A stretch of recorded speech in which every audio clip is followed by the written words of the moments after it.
Magandang araw mga kapuso, mga kapamilya. Ngayong araw na to guys, magluluto tayo ng adobong sitaw. Meron akong sitaw guys na putol-putol ko na ng ganyang kalaki.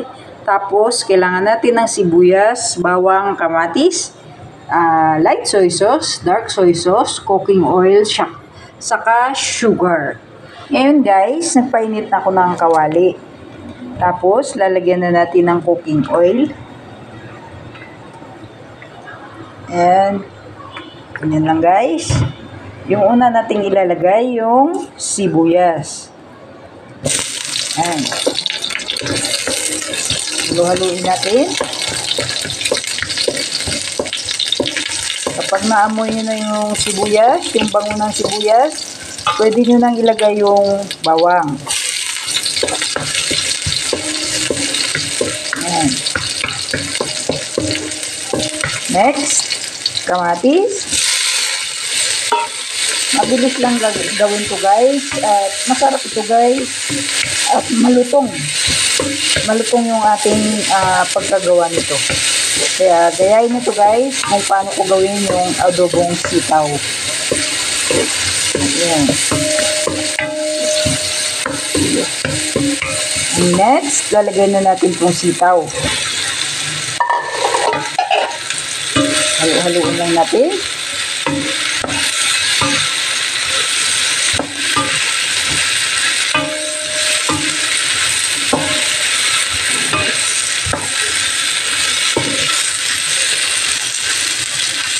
Tapos guys, lalagyan na natin ng sugar.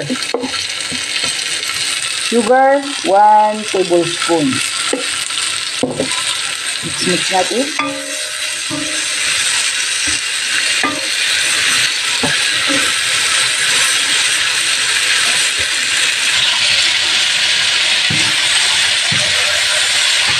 Haluin na natin guys.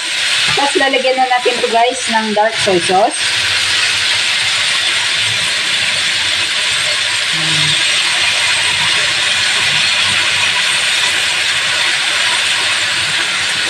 Ito lang yung sukatan ko guys, yung takip nito. 4 na sukat na ganito guys, na dark soy sauce.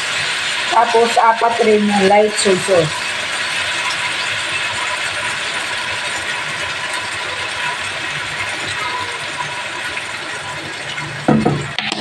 Ayan. Tapos kailangan pala natin guys ng suka. Ayan, suka. Lalagyan lang natin ng 2 ganito guys, 2 takip. Ayan, kung gusto nyong medyo maasim, pwede nyong dagdagan yung suka nyo. Ayan. Tapos halu-haluin lang natin hanggang sa maluto itong ating sitaw. Huwag nyo na lalagyan ng tubig guys. Ayan. Halu-haluin lang natin.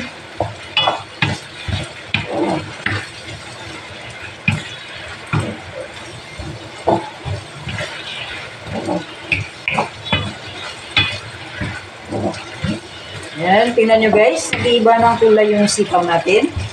At ibig sabihin yan, malapit na itong maluto. Haluin pa natin ng konti.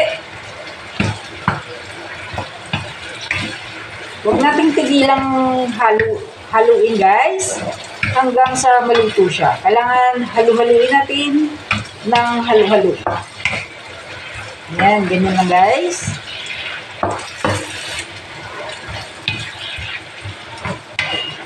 Ayan.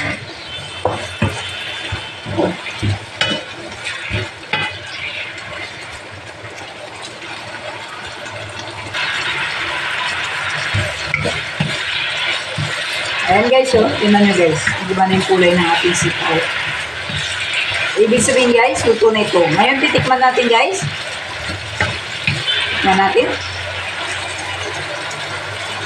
Ayan, tikman na natin guys.